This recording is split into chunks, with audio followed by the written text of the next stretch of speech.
Hi everyone, it's me again. Today I wanted to talk about the concept of the medical gaze, and it's actually a concept put forward by the um historian, philosopher, and psychologist Michel Foucault. And now I know Foucault is controversial.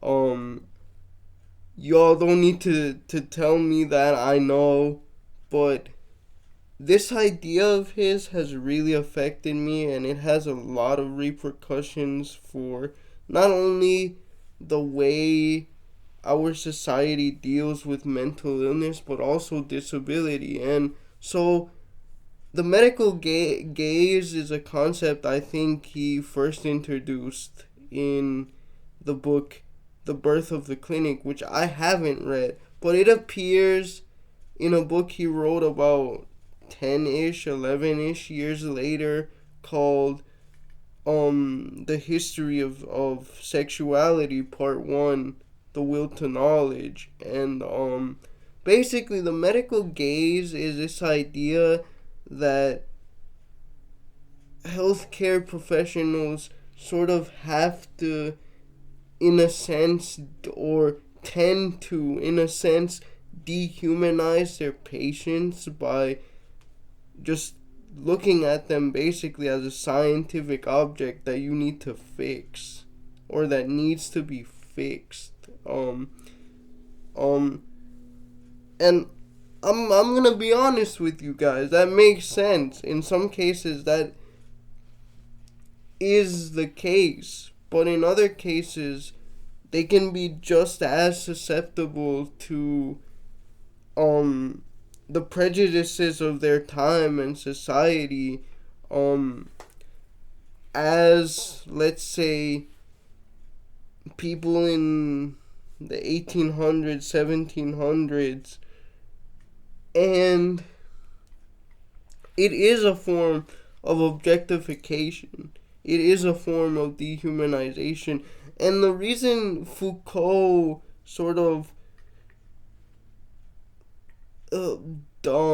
described this phenomenon is because he had personal experience with it. He was um, a man who grew up in the 1930s and 40s and was not straight and was openly not straight. And his, of course, back then they thought that was a mental illness, so they forced him into a whole bunch of programs and stuff to make that go away, and it just didn't work, and he was put through a whole bunch of stuff. Now again, he's a controversial figure for sure. He did a lot of extremely bad stuff, but my man, you shouldn't, just because you're not straight, have to go through that. No one deserves to go through that just because they're not straight. And this is what brought this sort of idea into his head. But the interesting thing is that doctors treat disabled people the same way. They really do, in a lot of cases. And I'll give you guys an example from my own life. So there I am at the doctor's getting a checkup, and all of a sudden the doctor is like, hey, I think you should get nerve blockings if you really want to reduce the spasticity in your legs. I think it was just the legs, it might have also been the arms. And she said, but that will take away feeling from them at the expense of having less spasms. And I was just like,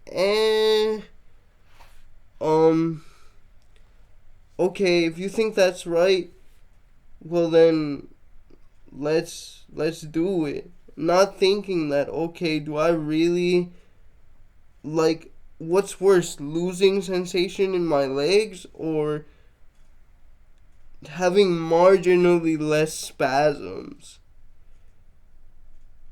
And, thankfully, my mom was like, heck no, you're not doing that to him. And, I think I was still a minor at the time. She refused to sign the papers for the procedure because she knew in the long run it would be worse for me. And honestly, a lot of my spasms have reduced. I know obviously you guys can see how much I do it now, how much the camera shakes, but and that was all through just regular exercise, not even through any medicine, not even through any special procedure. But it's that sort of mindset that physicians have that, oh, you need to be fixed, and the only way to fix this is not any type of preventative care, but something that's immediately invasive, immediately surgical, without even blinking an eye. And I understand they have to be like that sometimes, but that's pathologizing something that doesn't need to be pathologized. The spasms at this point are just part of my daily life, and looking back on it, I did feel objectified. I really did. And, it was not a good experience, and I'm thankful for my mother for ultimately saying no. And because I am not just a medical object, I'm a human being.